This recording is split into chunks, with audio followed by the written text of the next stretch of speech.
আপনি যখন ঘুমান তখন কি আপনি কখনো ভেবে দেখেছেন আপনার আত্মা কোথায় যায়?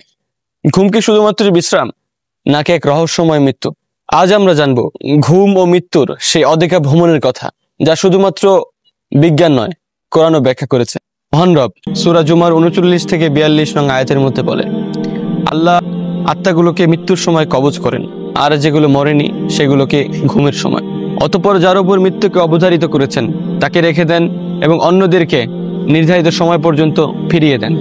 অর্থাৎ ঘুমের সময় সমস্ত আত্মা মহান রবের কাছে উঠে যায় এবং আল্লাহ তাআলা ইচ্ছে করলে সেগুলো পৃথিবীর বুকে ফেরত আসে। হাদিসের মধ্যে এসেছে, ঘুমের সময় আত্মা আল্লাহ তাআলার কাছে ওঠে। কারো আত্মা চলে যায় উপরের দিকে, কারো হয় ভারী নিচে রয়ে যায়।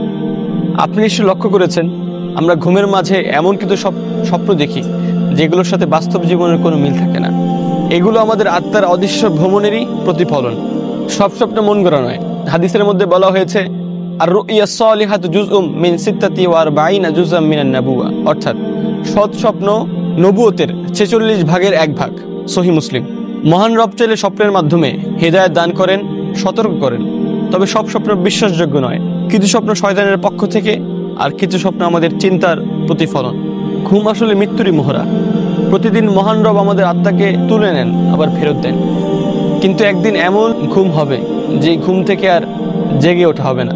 প্রিয় হাবিব সাল্লাল্লাহু আলাইহি ওয়াসাল্লাম ঘুমানোর পূর্বে বলতেন, আল্লাহুম্মা বিসমিকা ওয়া আমুতু ওয়া আহইয়া, অর্থাৎ, হে আমার রব, আমি আপনার নামে মৃত্যুবরণ করি এবং আপনার নামে জীবিত হই। আমরা প্রতিদিনই ঘুমাই, কিন্তু উপলব্ধি করি না এই ঘুমই আমার শেষ ঘুম। ঘুম প্রতিদিনই ভাঙে, কিন্তু শেষ দিনটার ঘুম আর ভাঙবে না। সুতরাং প্রতিটি রাতে ঘুমানো যেন শুধুমাত্র বিশ্রাম না হয়, বরং মহান রবের কাছে নিজের আত্মাকে সোপর্দ করার একটি ইবাদত হয়ে উঠুক। সর্বশেষ, ভালো থাকবেন, সুস্থ থাকবেন। মা'আস-সালাম, আসসালামু আলাইকুম ওয়া রাহমাতুল্লাহ। মা'আস-সালাম, আসসালামু আলাইকুম ওয়া রাহমাতুল্লাহ।